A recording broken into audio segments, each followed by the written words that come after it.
นอกจากการสนับสนุนช่องของเรานะครับผ่านการกดไลค์กดแชร์แล้วก็ Subscribe นะครับผมปัจจุบันนะครับผมช่องของเราได้เปิดช่องทางใหม่ๆนะครับผมเพื่อให้ผู้ชมนะครับผมและแฟนๆของช่องนะฮะสามารถให้การสนับสนุนช่องเล็กๆช่องนี้นะครับให้ได้ไปต่ออย่างต่อเนื่องนะครับและมั่นคงนะครับผมด้วยระบบสมาชิกนะครับผมที่ช่องเราเพิ่งเปิดขึ้นมานะฮะซึ่งทุกคนสามารถที่จะกดสมัครนะครับผมสมาชิกนะครับผมที่ปุ่มจอยนะครับผมหรือปุ่มสมัครสมาชิกนะครับผมที่มุมขวาล่างใต้คลิปนะครับผมหรือมุมขวาบนในหน้าต่างของช่องนะครับผมเพียงเดือนละ50 บาทเท่านั้นนะครับผมโดยมีสิทธิพิเศษมากมายไม่ว่าจะเป็นตราประทับแสดงระดับหลังชื่อนะครับผมเป็นรูปเรือชิปเปอร์ที่ออกมาแบบอย่างสวยงามนะครับผมพร้อมกับอีโมจินะครับเป็นรุ่นพี่แฮมชิปเปอร์นะครับผมสุดน่ารักนะครับซึ่งใช้ในการพูดคุยนะครับผมในช่องคอมเมนต์พร้อมสิทธิพิเศษต่างๆมากมายที่กำลังจะตามมาในอนาคตนะครับผมอีกอย่างหนึ่งคือทั้งการชมคลิปแบบ Exclusive นะครับก่อนใครนะครับผมหรือโอกาสที่จะได้ทำกิจกรรมต่างๆร่วมกันในอนาคตนะครับผมก็สำหรับสมาชิกเท่านั้นนะครับผมที่เก็บสิทธิ์นี้เอาไว้ให้กับทุกๆท่านนะครับแต่หากระบบสมาชิกยังไม่หนำใจนะครับผมเรายังมีช่องทางอื่นให้สนับสนุนกันนะครับผมไม่ว่าจะเป็นระบบซุปเปอร์แตงนะครับผมซึ่งหากผู้ชมเนี่ยเจอสัญลักษณ์นะครับรูปหัวใจนะครับผมที่มีดอลลาร์ไซน์นะครับผมหรือสัญลักษณ์รูปเงินดอลลาร์อยู่เนี่ยข้างใต้คลิปใดคลิปหนึ่งเนี่ยสามารถที่จะคลิกนะครับผมเพื่อโดเนทนะครับผมแทนคำขอบคุณนะฮะเพื่อเป็นการสนับสนุนช่องได้นะครับหรือจะเป็นการโดเนทนะครับผ่านบัญชีธนาคารนะครับผมซึ่งได้ใส่รายละเอียดเอาไว้แล้วนะครับข้างใต้คลิปนี้นะครับผมเอาไว้ที่คำบรรยายใต้คลิปนอกจากนั้นนะครับผมเรายังได้เปิด Line Open Chat นะครับซึ่งชื่อว่า ATS Channel Family นะครับผมก็เลยขอเชิญชาวช่องทุกคนนะครับผมเข้าร่วมห้องแชทได้โดยไม่มีค่าใช้จ่ายใดทั้งสิ้นนะครับผมเอาไว้พูดคุยแลกเปลี่ยนข่าวสารกันนะครับผมในครอบครัวของเราและผมได้จัดทำสติกเกอร์ลายรุ่น Lovely พี่แฮมนะครับชิปเปอร์นะครับเอาไว้เป็นสติกเกอร์ที่ใช้พูดคุยกันด้วยนะครับจะได้ใช้คุยกันในกลุ่มก็น่ารักดีนะครับผมหรือจะเอาไปใช้คุยกับเพื่อนๆส่วนตัวก็ได้นะครับไม่ติดอะไรเลยนะครับผมตั้งใจทำออกมามากๆนะฮะเพียงชุดละ35 บาทเท่านั้นนะครับผมใช้ได้ตลอดชีพนะครับผมก็หวังว่าทั้งหมดนี้นะครับผมจะเป็นเรื่องราวดีๆที่จะเกิดขึ้นกับช่องของเราและชาวช่องของเราทุกคนนะครับผมเพื่อมุ่งหน้าต่อไปสู่ปี 2023 ปีนี้และก้าวต่อไปด้วยกันอย่างมั่นคงนะครับผมอย่าลืมสนับสนุนกันนะครับขอบคุณครับ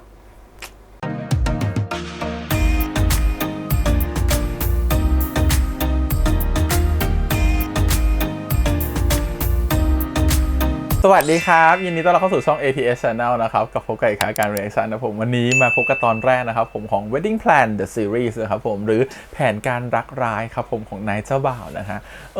วันนี้นะครับได้มีโอกาสได้ไปดูมานะฮะก็เป็นดูรอบที่เป็นพรีเมียร์ EP 1นะครับกับทุกคนนะครับผมในงานนะครับผมที่เมเจอร์รัชโยธินแล้วก็ได้ดูไปแล้ว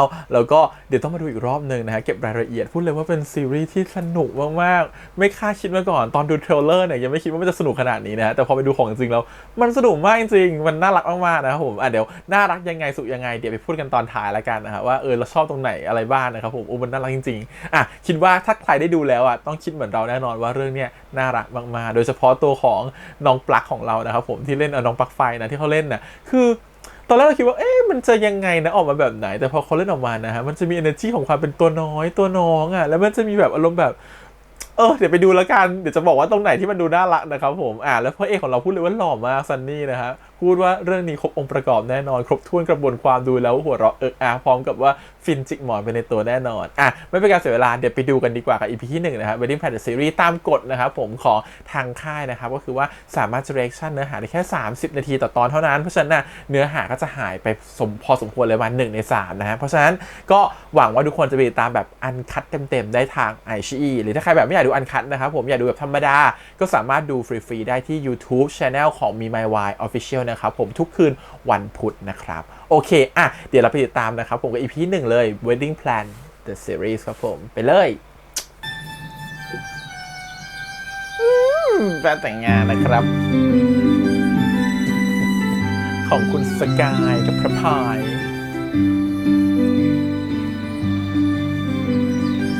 จริงๆเหมือนเราเห็นงานแต่งงานของคุณคิดว่าพายุกับเรนด้วยเนาะประกอบไปด้วยอะไรบ้างเหรอครับดอกไม้แสนสวยเหมือนอยู่ในเทพนิยายอาหารเลิศรสที่ทำให้ทุกคนประทับใจสุดท้าย2 คนนี้เขาก็ลงเอยกันจนได้นะคะจริงค่ะคู่นี้แขกที่มาร่วมแสดงความยินดีก็ผู้ใหญ่ทั้ง2 ฝ่ายเขาสนับสนุนด้วยล่ะค่ะว้าวในที่สุดพายุกับเรน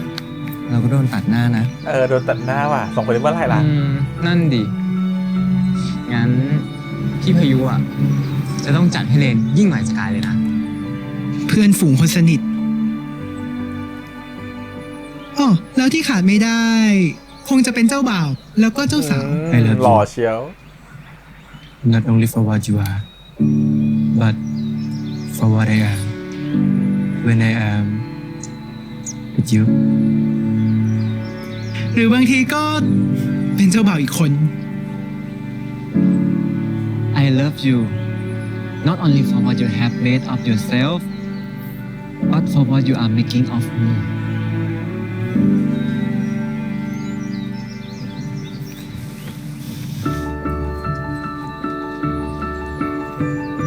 พี่รักสกายนะ แล้วก็ยังมีครอบครัวของชำร่วย เด็กโปรยดอกไม้ พิธีการ พิธีกร คนรันคิว และอีกมากมายที่ถ้าให้สาธยายก็คงไม่จบในวันเดียว ผมก็รักพี่นะ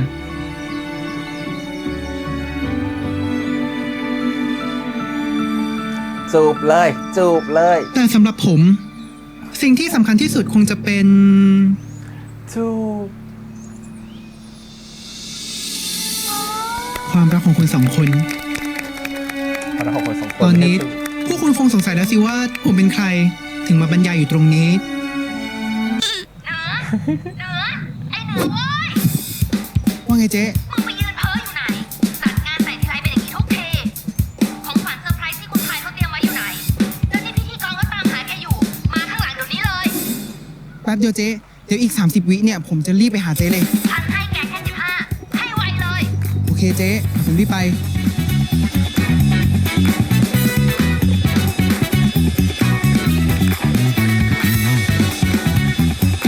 อ๋อ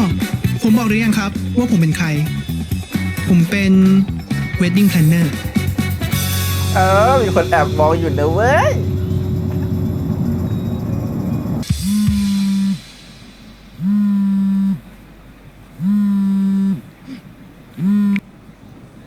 ฮัลโหลครับเจ๊ ไอ้เหนือแกไปยัดหาอยู่ที่ไหน ไม่ลืมใช่ไหมว่าบ่ายนี้มีนัดลูกค้า ยัดหาเลยล่ะ พูดจาไม่น่ารักเลยนะเจ๊ ระวังเหอะ เดี๋ยวจะอิ่มจนจุกตาย แล้วนี่แกจะเข้ามาเมื่อไหร่ ครึ่งชั่วโมงเจ๊ ผมไปกินต่อแล้วนะ อ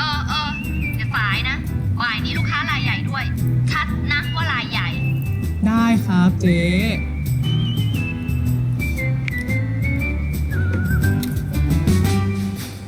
จุกตายเหรอ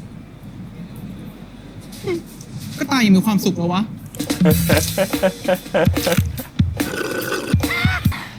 กินเก่งมาก ลูกค้ารายใหญ่เหรอ พอให้หน้าแบบคุณพายคุณสกายก็พอเฮ้ยแต่เบื่อพวกคุณหญิงคุณนายชะมัดเลย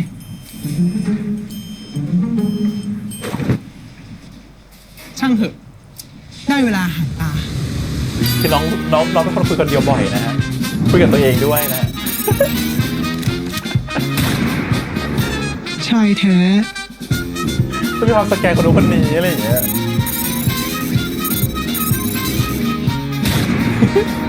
พวกเดียวกัน คนเดียวกัน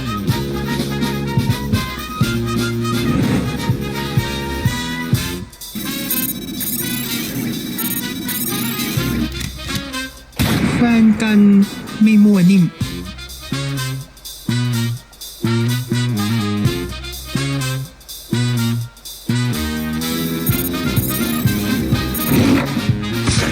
อุ้ย ยังดูอ่ะ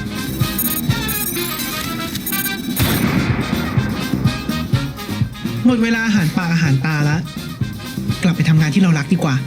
เธอพลาดไปยังไงอ่ะ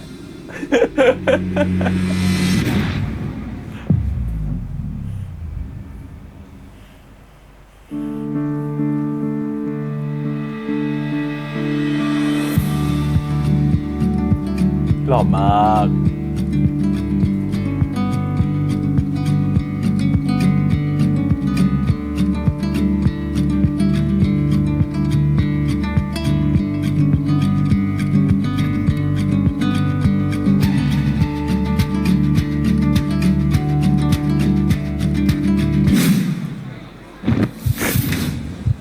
เชียร์แล้วไง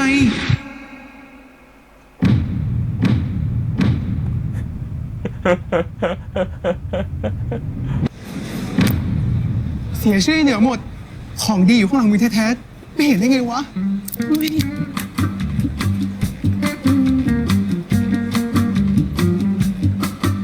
แรไอเทม หล่อ หุ่นดี ไหล่กว้าง แล้วก็น่าจะใหญ่ อะไรใหญ่ หมายถึงกล้ามแขนนะ อาจจะ กล้ามแขน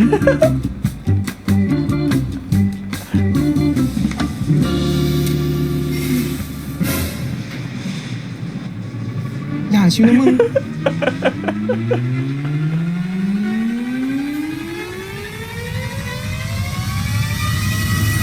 ทางนี้ครับ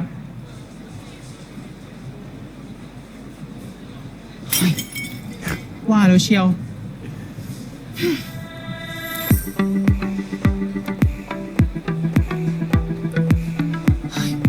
สโลแกนหนึ่งวันนี้ ผู้ชายดีๆ พูดคนเดียวอีกแล้ว ประเภท ไม่มีเมียแล้วก็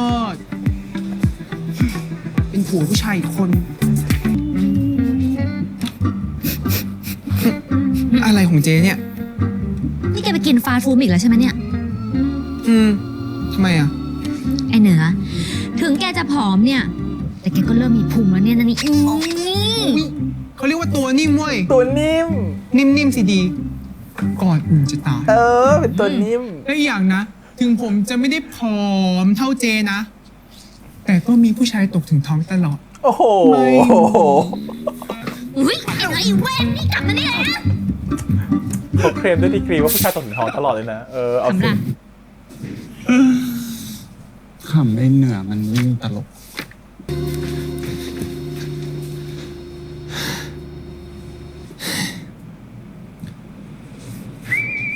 ก็ไม่ได้อ้วนนี่หว่า ตัวนิ่ม เจ๊หญิงแม่งคิดเองชัดๆเลย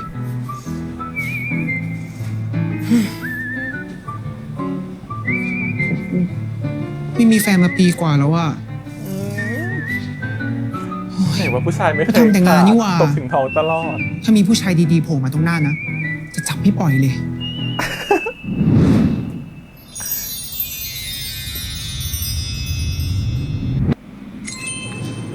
แบบนั้นก็ดีนะ น้องเพื่อนคนเดียวอีกแล้วอ่ะ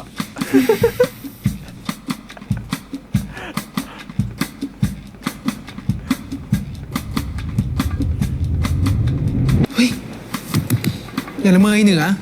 ฟ้าจะส่งคนแบบนั้นมาให้มึงได้ไงวะ ทำงาน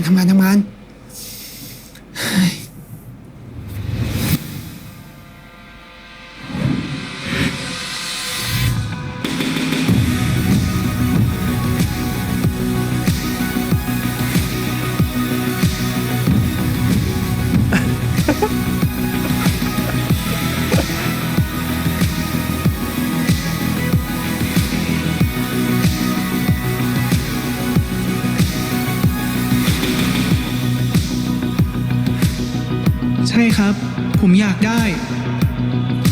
แต่พระเจ้าต้องไม่ส่งมาที่นี่สิ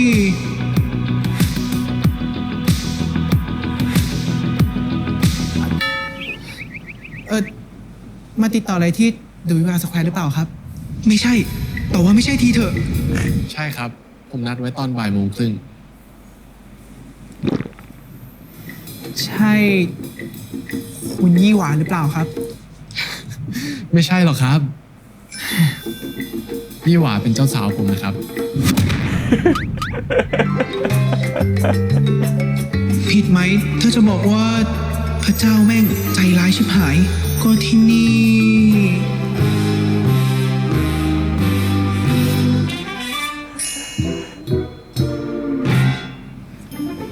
ตามที่เราคุยรายละเอียดกันทางโทรศัพท์ งานแต่งงานจะจัดขึ้นในอีก 3 เดือนข้างหน้าถูกต้องไหมคะคุณยี่หวา ค่ะ งานค่อนข้างจะกระชั้นเหมือนกันนะครับ แล้วทำไม่ได้หรอครับ ไม่ใช่ทำไม่ได้ครับ คือระยะเวลาแค่ 3 เดือนเนี่ย คุณสายลมกับคุณยี่หวานเนี่ย จะมีเวลาเตรียมตัวที่น้อยนะครับ คู่บ่าวสาวเนี่ยจะเป็นคนที่เหนื่อยมากที่สุดเลยนะครับ นั่นถึงเป็นสาเหตุที่ทำให้พวกเรามาที่นี่ไงครับ ไหนใครๆก็ว่าพวกคุณมีสโลแกนคือ คุณฝันเราจัดให้ พวกเราถึงมาที่นี่ด้วยเหตุผลที่ว่าให้คุณจัดงานแต่งที่ดีที่สุด ภายในระยะเวลา 3 เดือน แบบที่พวกเราทำกันเองไม่ได้ แต่เหมือนคุณกำลังบอกว่าทำไม่ได้ ไม่ได้หมายความว่าทำไม่ได้ครับ ถ้าการสื่อสารของผมผิดพลาดอะไรไป ต้องขอโทษคุณสายลมมาณที่นี้ด้วยนะครับ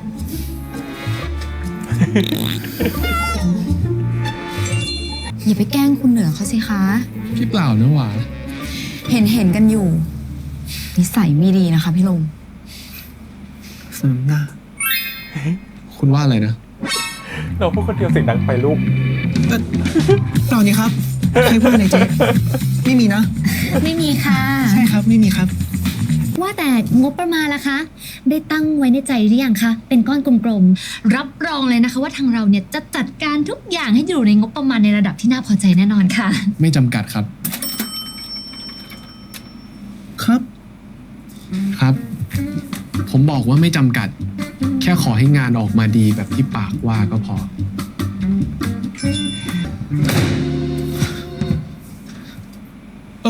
หล่อ ยอมรับว่าหล่อ แต่ถ้าหล่อแล้วนิสัยแบบเนี้ยก็ไม่เอาเหมือนกันนะเว้ย แล้วนี่เขาจะแต่งงานจริงๆใช่ไหมวะเจ๊ แกอย่าบ่นนักเลยนะจำเอาไว้ว่าลูกค้าคือพระเจ้า เมื่อกี้ฉันมันฟาดแกเลยนะที่แกไปหาเรื่องลูกค้า นี่มันสมัยไหนแล้วเจ๊ ไม่มีใครเขาเชื่อแล้วว่าลูกค้าคือพระเจ้าอ่ะ แต่ที่นี่ต้องท่องจำไม่ขึ้นใจไหนพูดตามฉันสิ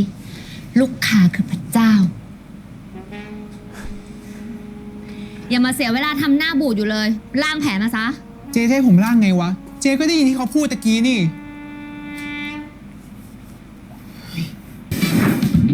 แล้วเรื่องการมั่นล่ะครับ อยากจะจัดรวมกันหรือว่าแยกกันครับ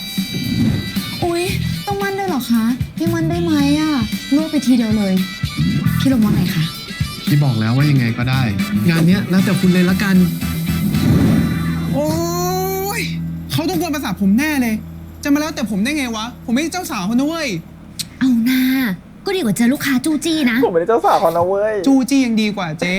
อย่างน้อยนะผมก็จะได้รู้ว่าเขาอยากได้แบบไหนอ่ะ แต่นี่แบงค์เลยครับ ในหัวไอ้เหนือเนี่ยไม่มีอะไรเลยอ่ะ ถ้าจะแล้วแต่ขนาดนี้นะ เดี๋ยวไอ้เหนือจะเอางานเชิดสิงโตไปเล่นในงานค็อกเทลแม่งเลย ถ้าหัวแกมันว่างนักเนี่ยนะ ออกไปหาเอาสิ จากไหนอะเจ๊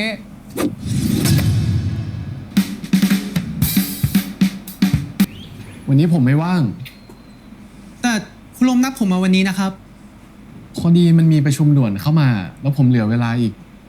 5 นาที พูดจาหมาๆแบบนี้ได้ไงวะ น้องคือคนเดียวบ่อยไปนะลูก ไม่เป็นไรครับ งั้นเอาไว้คุยกันนะครับ แล้วคุณลมสะดวกเป็นช่วงไหนล่ะครับ ผมจะได้มาพบใหม่ นอกเวลางานก็ได้นะครับ หรือว่าจะเป็นเย็นนี้เลยก็ได้นะครับ งั้น4 ทุ่ม ฮะ ไหนคุณบอกเวลาไหนก็ได้ไง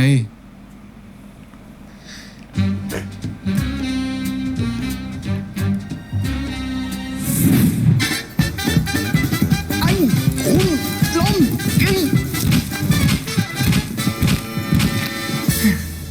4 ทุ่มก็ได้ครับ คุณลมสะดวกเป็นที่ไหนล่ะครับ ผมล้อเล่นนะคุณเหนือ ไม่ต้องมองหน้าผมอยากเอาไอ้นั่นฟาดผมขนาดนั้นก็ได้ ผมไม่ได้คิดอย่างนั้นนะครับ แต่ว่าวันเนี้ยผมไม่ว่าง งั้น พ เป็น รุ่งนี้ พรุ่ง ผมก็ไม่ว่างเมื่อคืนผมก็ไม่ว่าง แล้วผมต้องไปแล้ว คุณสายลมครับ ผมไม่ได้ตั้งใจจะเสียมารยาทนะครับ คุณมีเวลาเหลือแค่ 3 เดือน ตอนนี้ทีมงานหรือสถานที่จัดงาน คุณก็ไม่มี แล้วสถานที่จัดงานที่คุณชอบ หรือครอบครัวคุณชอบเนี่ย ก็อาจจะถูกจองเต็มไปหมดแล้ว ตอนนี้อยู่ว่าแต่งงานแต่งเลยครับ ที่จัดงานแต่งคุณก็ไม่มีด้วยซ้ำเพราะฉะนั้นผมขอเวลาคุณแค่ชั่วโมงเดียวไม่ดีครึ่งชั่วโมงครับ คือสโลแกนของเราคือคุณฝันมาเราทำให้ แต่นี่คุณเล่นไม่เสนอความฝันอะไรมาเลยอะแล้วผมจะทำให้คุณได้ไงล่ะครับ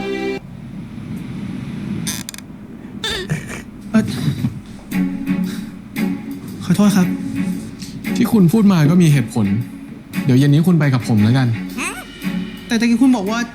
คุณไม่ว่างนะครับ ธุระของผมอ่ะจะมีเพิ่มอีกคน2 คนก็ไม่เป็นไรหรอกครับ จริงเหรอครับ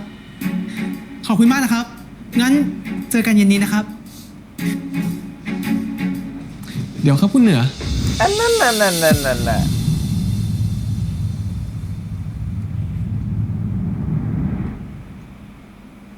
ครับ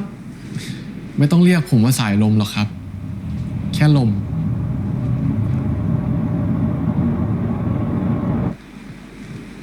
ลมเฉย ยาวกว่าสายลมอีกลมเฉยๆลมเฉย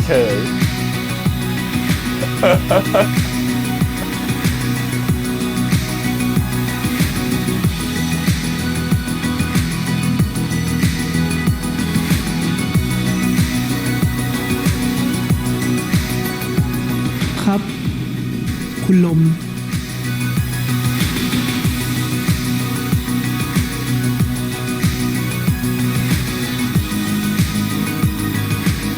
งั้นเจอกันเย็นนี้นะครับ ๆ ครับ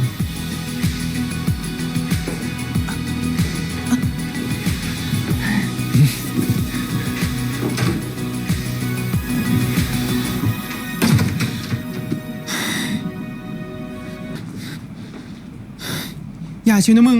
มึงคงไม่อยากขึ้นชื่อว่าแอบชอบเจ้าบ่าวคนอื่นหรอกนะเว้ยเหนือ ๆคนเองเรารู้เลยค่ะเขาได้ยินเรารู้เนี่ยเลยค่ะแล้วเขาได้ยินหมดเลยแล้วกูอยู่คนเดียวเนี่ย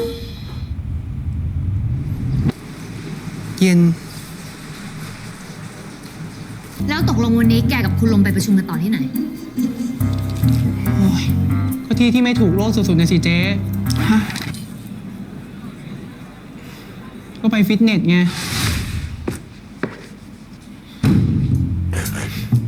คุณเหนือ คุณนี่ซุ่มซ่ามเหมือนกันนะครับ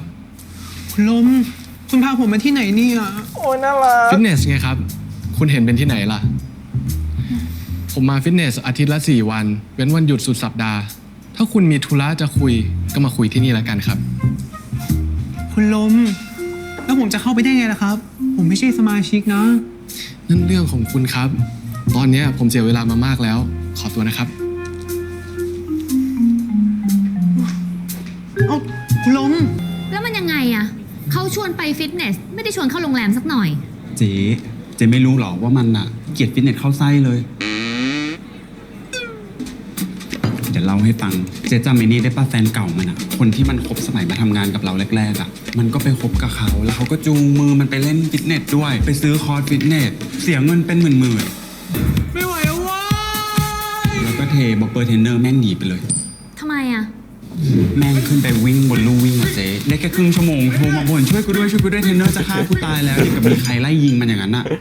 ก็สิวะ แล้วไอ้คุณลมนะ ไม่รู้ได้ไงว่ากูไม่ถูกฟิตเนสอ่ะ บังเอิญละมั้ง โอ้ยเจ๊ บังเอิญไม่บังเอิญอ่ะ เขาก็กวนโอ้ยผมอยู่ดีอ่ะ แล้วแกจะทำยังไงต่อไป คนอย่างไอ้เหนือนะ ไม่ยอมแพ้ง่ายๆหรอก ถ้าเราไม่ได้ข้อมูลจากเขานะ เราก็แค่ไปหาจากคนอื่น ถ้าเป็นเรื่องงานแต่งคุณเหนือต้องถามพี่ลมแล้วล่ะค่ะ ทำไมล่ะครับ หวาต้องขอโทษจริง ๆนะคะ ที่คุณเหนืออุตส่าห์ออกมาหาหวาแบบนี้อะแต่เรื่องรายละเอียดงานแต่งอะคุณเหนือถามพี่ลมดีกว่าค่ะ หวาให้ทางนั้นตัดสินใจเต็มที่เลย ให้เจ้าบ่าวตัดสินใจทุกอย่างแบบนี้ มันจะดีเหรอครับ ดีค่ะ คุณยี่หวาจะบอกว่าต่อให้เจ้าบ่าวเลือกชุดที่คุณใส่ คุณก็จะโอเคเหรอครับ หวาแล้วแต่พี่ลมค่ะ แต่ว่ามันก็คือวันของเจ้าสาวเหมือนกันนะครับ หวาแล้วแต่พี่ลมค่ะ แล้วถ้างานออกมาไม่ดีล่ะครับ หวาก็แล้วแต่พี่ลมอีกแล้วค่ะ งานแต่งนี้เนี่ยหวาแล้วแต่พี่ลมทุกอย่างเลยค่ะหวาแล้วแต่พี่ลมทุกอย่างเลยค่ะแต่พี่ลมอีกแล้วค่ะหวาแล้วแต่พี่ลมก็แล้วแต่พี่ลมค่ะพี่ลมอีกแล้วค่ะ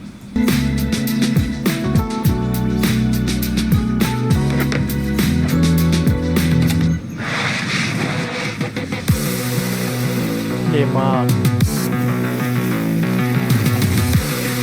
คือน้องเล่นเก่งมากอะ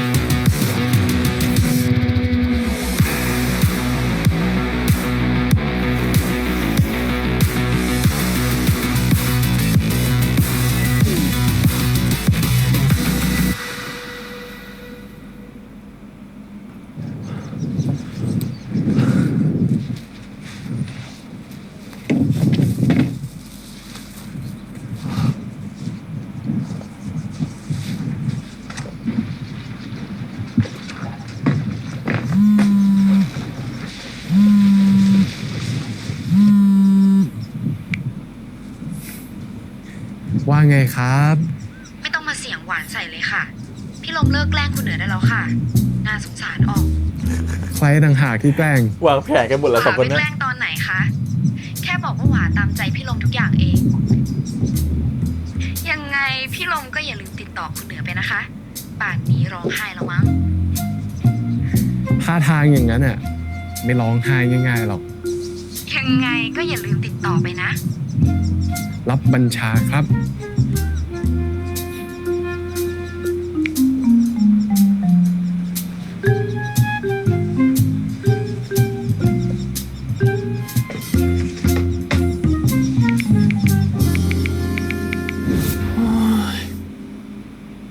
นี่วันไหนแล้ววันนี้จำนวนแขกจริงๆก็ยังไม่ได้ ห้องจัดงานเลี้ยงก็ยังไม่มีบ่าวสาวไม่ว่างไปดูสถานที่สักคน งานเช้าก็ยังไม่ได้รายละเอียด งานเย็นก็ยังไม่ได้ธีมบ่าวสาวก็ไม่ว่างไปลองชุดพรีเวดดิ้งก็ยังไม่ได้ถ่ายแล้วไหนจะการ์ดอีกแล้วของชำร่วยแบบพิเศษที่อยากได้ ก็ต้องสั่งทำอย่างนั้นตั้ง20 กว่าวันไหนจะช่างหน้า อันนี้คือคุยคนเดียวเพื่อนคนอื่นได้ยินใช่ไหมว่าฉันเจออะไรบ้าง ไอเหนือ แกตายยังนี่ เจ๊เขาจะแต่งงานกันจริงๆไหมวะงานแต่งเขานะเว้ยไม่ใช่งานแต่งผมอะเวดดิ้งแพลนเนอร์ไม่ใช่หมอดูนะที่จะอ่านใจคนได้ว่าชอบอะไรหรือว่าไม่ชอบอะไรอะอยากได้แบบไหนก็บอกดีวะจะได้เนรมิตให้ถูกอะ เอานะ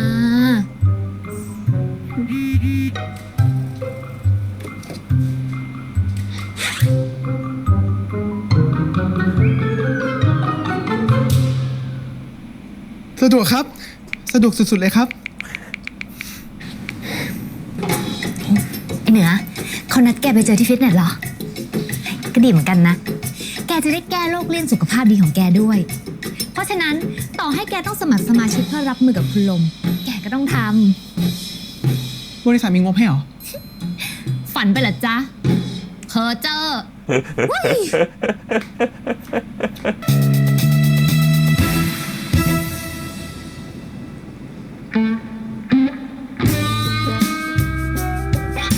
ดูคนอื่นละกลัวดูคนนี้ละชอบ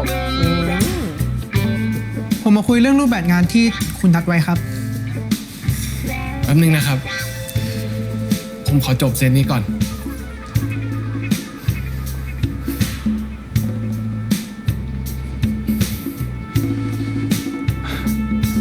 สวัสดีครับคุณเหนือคุณเหนือเป็นคนจัดงานแต่งของพี่สายลมเหรอครับ ใช่ครับ ขอโทษนะครับที่เข้ามาวุ่นวายที่นี่ โอ้ยไม่เป็นไรเลยครับว่าแต่คุณเหนือสนใจออกกำลังกายไหมครับ ออกกำลังกายเนี่ยดีต่อร่างกายเรานะครับ ไม่เพียงแต่ช่วยเสริมสร้างกล้ามเนื้อ แต่ยังทำให้แข็งแรงขึ้นอีกด้วยนะครับ อย่างคุณเหนือเนี่ยเป็นคนตัวเล็กนะครับเนี่ยขออนุญาตนะครับ มีคนหึงมีคนหึง โทษทีว่ะพอดีพี่อยากรีบคุยธุระให้เสร็จ ไว้ค่อยขายนะคราวนี้ครับคุณเหนือ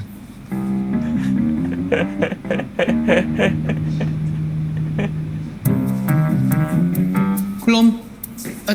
คุณลมครับ คุณเหนือครับ ที่คุณเป็นแบบเนี้ยคุณดูดีในแบบของคุณอยู่แล้ว ไม่ต้องไปฟังคนอื่นนะครับ โอ้ เอ่อ มือครับคุณลม ขอโทษครับ เมื่อกี้คุณดูอึดอัด นิดหน่อยอะครับ ขอบคุณนะครับที่ช่วย ทำไมมือมันเย็นๆเนาะ เย็นจัง เออ มันมีคนตื่นเต้นแหละ มันถึงมือเย็น หมายถึงมืออะครับ คุณลมเพิ่งออกแรงมาแท้ๆแต่ว่ายังมือเย็นอยู่เลย ผมเป็นคนมือเย็นนะครับ อ๋อผมคุยกับคุณยี่หวาเรื่องโรงแรมแล้วนะครับ คุณยี่หวาเนี่ยบอกว่าชอบโรงแรมแถวบ้านมากเลยครับ เพราะว่าเดินทางสะดวก ถ้าคุณลมสนใจนี่ก็นัดดูสถานที่ได้เลยนะครับ คุณเนี่ยในหัวมีแต่เรื่องงานนะ ก็ถ้าลูกค้าไม่ให้ความร่วมมืออะผมก็ต้องทำแบบนี้แหละครับ นี่คุณกำลังหาว่าผมไม่ให้ความร่วมมือเหรอ ผมว่าผมก็เต็มที่แล้วนะ เอาตามนั้นก็ได้ครับ ตามใจคุณเลย คุณลมไม่ลองเปรียบเทียบข้อเสนอกับทั้งสองแห่งกับงบประมาณดูก่อนเหรอครับ ไม่เป็นไรหรอกครับ ผมเ ชื่อใจคุณ งานแต่งเธอแหละ ฉันว่าสุดท้ายจะจัดไปเนี่ยเป็นงานแต่งเธอ ดูทำหน้าเข้า ผมพูดจริง ๆ ผมเชื่ออยู่แล้วว่าคุณทำงานเก่ง ตามมาสิครับ เดี๋ยวผมเอาเอกสารให้ทันครับคุณเหนือผมเอาเอกสารไว้ในตู้ล็อกเกอร์ แล้วถ้าไม่ต้องถอดเสื้อก่อนเพราะคุณ อีเมลให้ เพื่อ เพื่อ เดินใส่เสื้อไปเฉยๆไม่ได้ต้องถอดเสื้อ เฮ้ยถ้ามีใครผลักให้พุ่งเข้าไปซบสักทีนะ วีคเนี้ยจะไม่ขออะไรอีกเลย ไม่ต้องมีใครผลักหรอกหนูพุ่งเองเลยลูก ชิบหาย เหนือเป็นไรไหมครับ ไม่เป็นไรครับ ขอผมดูหลังหน่อย ผมบอกว่าไม่เป็นไรจริงๆครับ ขอดูหน่อย ไม่เป็นไรจริงๆครับคุณลม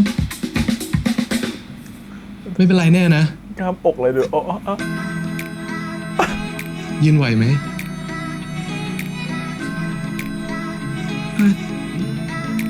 ไหวครับ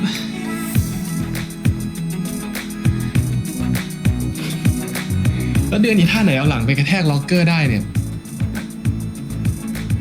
ก็เพราะคุณนั่นแหละ เพราะผมเหรอ เอ่อ เพราะผมจริงหรือเปล่า ก็ร้ายไม่เบาในสายลม คุณลมจะทำอะไรครับ เพราะผมจริงหรือเปล่า คุณลมจะทำอะไรครับนี่มันฟิตเนสนะครับคุณลมคุณลมจะทำอะไรครับ เข้ามาเลย เข้ามาเลย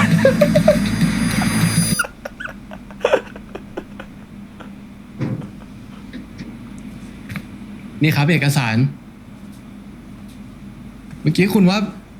ฟิตเนสอะไรนะครับ แต่ไม่ได้ยินทำไมไม่ได้ยิน ไม่มีอะไรครับ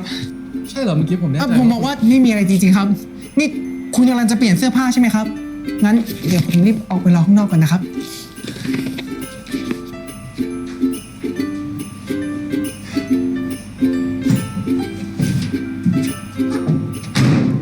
ไหนบอกว่าไม่ชอบออกกำลังกายไง ตอนนี้ก็วิ่ง ตอนนั้นก็ได้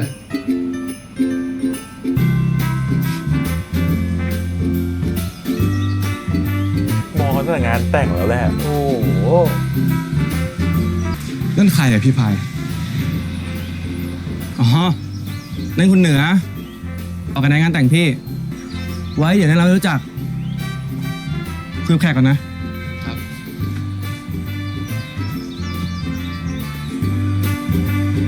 เอ็นดูไหมล่ะ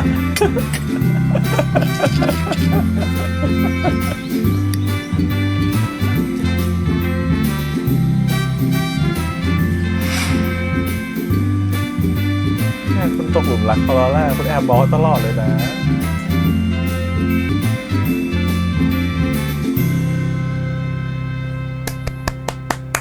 เรื่องที่หวาบอกว่าพี่ลมชอบคุณเหนือ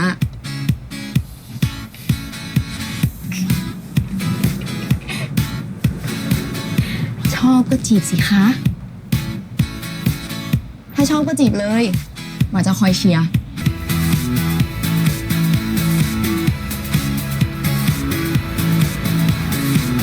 เจ้าสาวมาไม่ได้แล้ว หมายความว่าไงครับที่เจ้าสาวมาไม่ได้แล้วอะ แล้วผมบอกคุณเหรอครับว่าหวาจะมา สโลแกนเหนือวันนี้ไม่มีใครบอกว่าใจสั่นกับเจ้าบ่าวเป็นเรื่องที่ผิด แค่ใจสั่นเหนือไม่เป็นไร วันนี้เนี่ยผมเหนื่อยกับเรื่องงานแต่งมาเยอะละ เวลาที่ผมมีเรื่องให้คิดเนี่ย ผมมักจะมาที่นี่แหละ นั่งรับลมแบบเนี้ย แค่นี้ก็เหมือนเรื่องกลุ้มใจจะปลิวหายไปหมดแล้ว ในเมื่อคุณบอกว่า อยากรู้จักผม ผมก็เหมือนกัน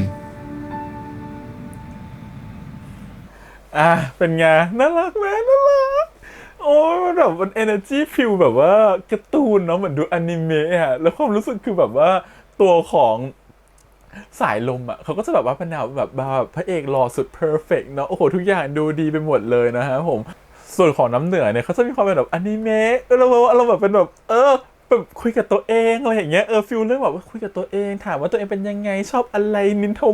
นทาคิดเอาความคิดออกมาพูดอ่ะเป็นแบบนั้นนะซึ่งมันตลกนะซึ่งความรู้สึกคือแบบนี่เธอคุยแล้วคือเรื่องก็ทำเรื่องให้เหมือนกับว่าเขาไม่ได้คุยกับตัวเองแบบว่าไม่มีใครได้ยินแต่เรื่องทำให้เห็นว่าที่เขาคุยกับตัวเองอะคนอื่นเขาได้ยินหมดนะมันเลยท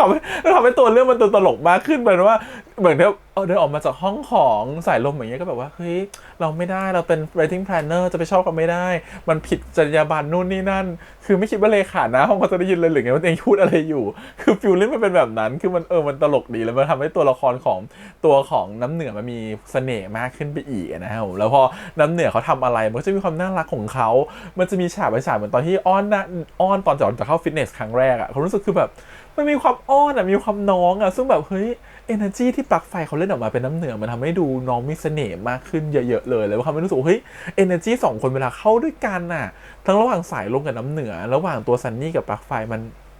ันน่ารักมากๆมันดูแบบว่ามันดูเหมาะแล้วมันดูเข้ากันมากๆมันดูแบบไม่ขาดไม่เกินไม่ประดักประเดิดเกินไปอะไรอย่างเงี้ยความรู้สึกคือมันน่ารักอย่างนั้นจริงๆแล้วอีกอย่างหนึ่งที่อยากจะชมคือว่ารู้สึกว่าตัวเรื่องมันไหลลื่นมากวันนี้มีจังหวะไหนที่รู้สึกว่าเราเบื่อหรือติดขัดเลยนี่ขนาดดูรอบ2แล้วนะรู้สึกว่ามันก็เราดูรอบ2คือมันรู้เรื่องมาก่อนแล้วไงมันรู้ว่าจะเจอฉากอะไรบ้างถูกป่ะแต่เราดูรอบ2รู้สึกว่ามันยังอมยิ้มมันก็สนุกไปกับตัวเนื้อเรื่องได้อยู่เลยคิดว่าถ้า EP 2ที่เราไม่เคยดูมาก่อนเลยมันต้องเซอร์ไพรส์กว่านี้แน่นอนมันควรจะอาร์กกว่านี้อีกอะไรอย่างเงี้ยรู้สึกมันเป็นแบบนั้นจริงๆเพราะว่ามันมีหลายๆฉากที่เขาจัดทั้งซาวประกอบการลำดับฉากการเล่าเรื่องวิธีการเล่าเรื่องของเขามันดูมีอะไรให้เล่นเยอะมันมีอะไรให้พูดถึงแล้วมันมีอะไรให้แบบว่ามันดูตัวละครน่ารักอ่ะมันทำให้ตัวละครมันดูมีความน่ารักมากขึ้นเยอะๆเลยนะครับผมตรงเนี้ยคือความน่าสนใจของซีรีส์เรื่องนี้และอย่างหนึ่งคือด้วยความที่มันเหมือนเป็นเรื่องชวนหัวความรู้สึกคือตัวละครของสายลมเองเนี่ยก็คือเขาไม่ได้ตั้งใจจะแต่งงานจริงๆหรอกมันก็เป็นการแต่งงานเพื่อน่าจะเป็นเหมือนกับบังหน้าผู้ใหญ่หรือเป็นการแต่งงานตามที่ผู้ใหญ่ต้องการอะไรเงี้ยแต่จริงๆแล้ว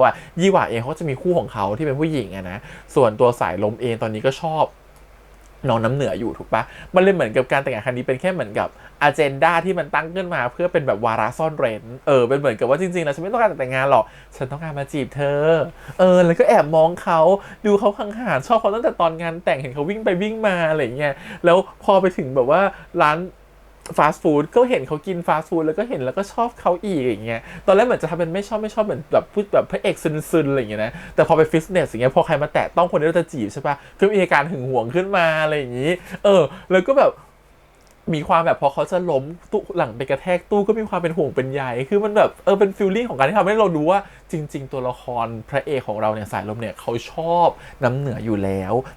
วมันเป็นเรื่องที่ดูง่ายและมันซิมเปิลมากคือเหมือนอารมณ์ว่าตัวละคร2คนชอบผู้ชายทั้งคู่เป็น LGBT เป็นเกย์แล้วก็ว่าไปแต่มันไม่ต้องมานั่งตั้งคำถามว่าตัวละครตัวนี้เป็นอะไรทั้ง2คนชัดเจนในความชอบของตัวเองเงี้ยยิ่งตัวละครอย่างน้ำเหนือนี่ชัดเจนมากแต่ตอนสแกนตั้งแต่ในร้านฟาสต์ฟู้ดแล้วใช่ไหมว่าคนนั้นเป็นพวกเดียวกันคนนี้ชอบคนนี้ชอบผู้หญิงคนนี้เป็นแฟนกันคือเขาชัดเจนในความเป็นเขาหมดแล้วยิ่งแบบถือถาดกลับมาแล้วเห็น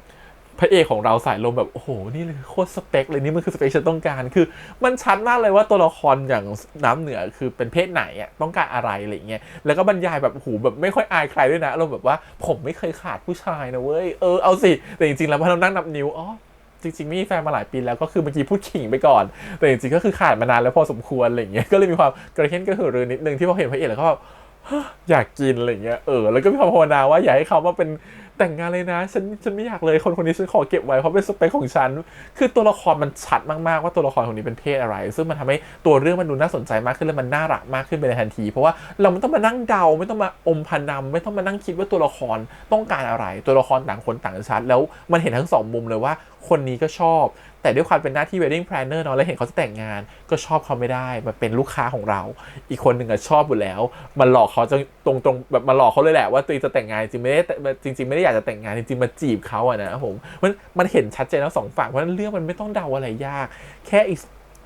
มีฝ่ายหนึ่งแอคชั่นก่อนอีกฝ่ายหนึ่งก็พร้อมจะรับอยู่แล้วอย่างเช่นตอนล็อกเกอร์อย่างเงี้ยพออีกฝ่ายหนึ่งยื่นหน้าเหมือนจูบอีกฝ่ายหนึ่งก็อย่านี่มันในยิ้มแต่คือปากนี่แก้มนี่คือแบบรอให้เธอเข้ามาจูบคือมันมีทั้งแอคชั่นและมันรีแอคชั่นคือมันพร้อมกันมากๆทั้ง2คนมันไม่ต้องเดาเยอะงั้นเลยคิดว่าความดราม่าถ้ามันจะเกิดขึ้นมันจะเกิดจากการที่นี่แหละถ้าพระเอกของเราสายลมเนี่ยเฉลยมาว่าที่ทั้งหมดที่ฉันทำไปมันเป็น การหลอกที่ฉันไม่ได้อยากแต่งงานจริงๆฉันแต่งงานแค่บางหน้านะแล้วจริงๆฉันแต่งงานเพื่อจะมาจีบเธอเพราะเห็นไหมเขาร่วมหัวจมท้ายกับยี่หว่าก็แบบรู้อยู่แล้วว่าการที่มันแต่งงานครั้งนี้จุดประสงค์ขอ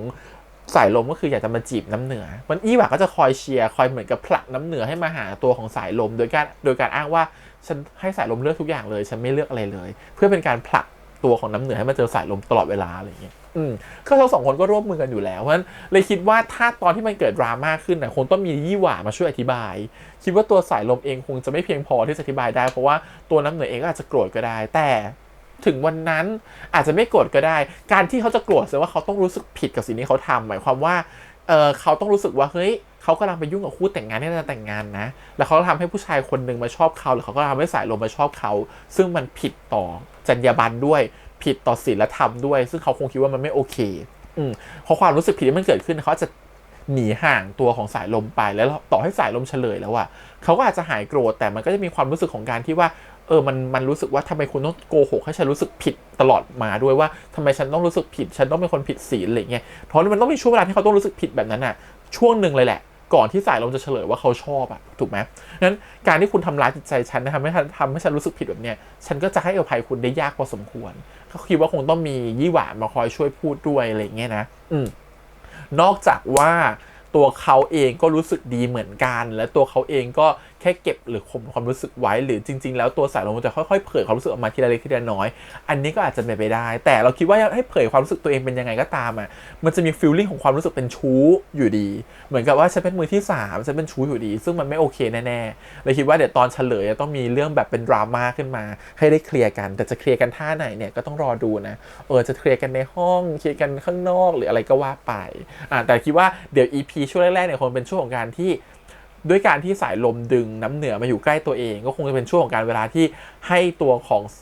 สายลมได้เรียนรู้จักน้ำเหนือด้วยในลุคอื่นๆในรูปแบบอื่นๆรวมถึงตัวน้ำเหนือเองก็ได้รู้จักสายลมในมุมอื่นๆมากขึ้นและอาจจะทำให้รักกันมากขึ้นรู้สึกดีต่อกันมากขึ้นส่วนการที่แบบว่าไปจับแล้วมือเย็น2ทีเนี่ยเขาจะเน้นคำว่ามือเย็นมากๆเลยนะแล้วตัวพระเอกของเราก็จะบอกว่าเขาเป็นคนที่มือเย็นเป็นพิเศษแต่เรารู้สึกว่าการที่มือเย็นเนี่ยมันเป็นสัญลักษณ์ของการเวลาคนเราตื่นเต้นประหม่าเราจะมือเย็นถูกไหมฮะเพราะฉะนั้นมันเป็นไปได้ว่าตัวสายลมเองเขาตื่นเต้นทุกครั้งที่ได้เจอกับน้ำเหนือแล้วเขาก็รู้สึกว่าเฮ้ยคนนี้เป็นคนที่เขาชอบนะเขาต้องอยู่ใกล้กับคนนี้เขาก็รู้สึกว่าทำตัวไม่ถูกเวลาเขาจับมือมันก็เลยเย็นอาจจะเป็นแบบซิมโบลเล็กๆหรือเป็นแบบว่าแมสเสจที่ตัวหนังเขาต้องการสื่อว่าเนี่ยจริงๆแล้วเนี่ยสายลมชอบเธอนะจริงๆแล้วสายลมเขารู้สึกประหม่ามากๆเลยเวลาอยู่ใกล้เธอฟีลลิ่งเป็นแบบนั้นก็ต้องรอว่าเขาเฉลยออกมาเป็นยังไงนะว่ามือเย็นเนี่ยเขาพูดหลายๆรอบเนี่ยเขาต้องการจะสื่อถึงอะไรก็ต้องรอเขาเฉลยดูโอเคก็เรื่องราวน่าจะประมาณนี้นะครับผมพูดเลยว่าการเป็น wedding planner ไม่ง่ายคนนี้เคยเป็นเหมือนกับว่าทีมงานมาก่อนแล้วเคยเป็นคนที่ช่วยเรื่อง wedding planner มาก่อนรู้สึกว่าเป็นงานที่ยากมากและถ้าลูกค้าไม่บอกอะไรเลยมันจะยากมากขึ้นไปอีกนะครับเพราะว่าเราไม่รู้เลยลูกค้าต้องการอะไรแล้วมันทำผิดไปเนี่ยมันก็เสียชื่อเขามันก็เสียภาพลักษณ์เขาด้วยแล้วอาจจะทำให้เขาไม่ถูกใจแล้วมันเป็นวันพิเศษของเขาวันสำคัญของเขาถ้าเขามาแบบแบงค์อย่างเงี้ยเป็นเรานี่คือเครียดเหมือนกันนะก็เข้าใจความเครียดของตัวของน้ำเหนือมากๆว่าเฮ้ยมันทำอะไรไม่ได้จริงๆแล้วมันแค่3 เดือนทุกอย่างมันกระชั้นมากๆของมันต้องเตรียมกันเป็น6 เดือนหรือ1 ปีนะครับผมพอคุณแค่3 เดือนเนี่ยทุกอย่างมันเร่งไปหมดเลยแล้วมันทำให้งานมันไม่ดีด้วยนะ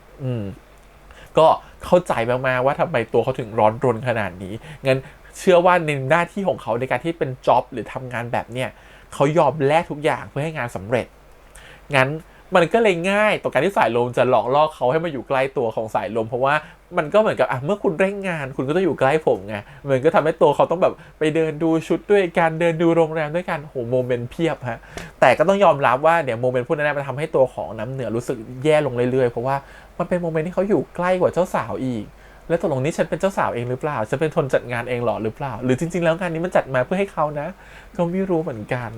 นก็ต้องรอดูว่าตรงนั้นน่ะตัวของพระเอกของเราจะเคลียร์ใจกับตัวของน้ำเหนือยังไงนะฮะโอเค EP แรกน่ารักนะครับผมเปิดมา EP แรกพูดเลยว่าเป็นอะไรที่ประทับใจและเกินเรื่องเกินราวเกินกว่าที่คาดไปมากนะครับรู้สึกมีความสุขมากๆดูซีรีส์นี้แล้วอมยิ้มมันรู้สึกว่ากลางสัปดาห์แล้วมีซีรีส์แบบนี้ออกมาทำให้รู้สึกว่าเราอมยิ้มได้ในวันที่เรารู้สึกว่าเหนื่อยในช่วงของกลางสัปดาห์อย่างเงี้ยโอเคมากๆเลยแล้วพี่เอกของเราก็แอคทิวิตี้จัดเต็มหล่อสันนี้หล่อมากจริงๆนะครับผมไม่ว่าจะเป็นแบบลุคของการเล่นแบบเซิร์ฟหรือว่าจะเป็นออกกำลังกายคือแบบเป็นเราก็คงจะแบบว่าไม่ต้องให้ผีมาผลักหรอกเดี๋ยวเราผลักตัวเองเข้าไปกึ๊กส่วน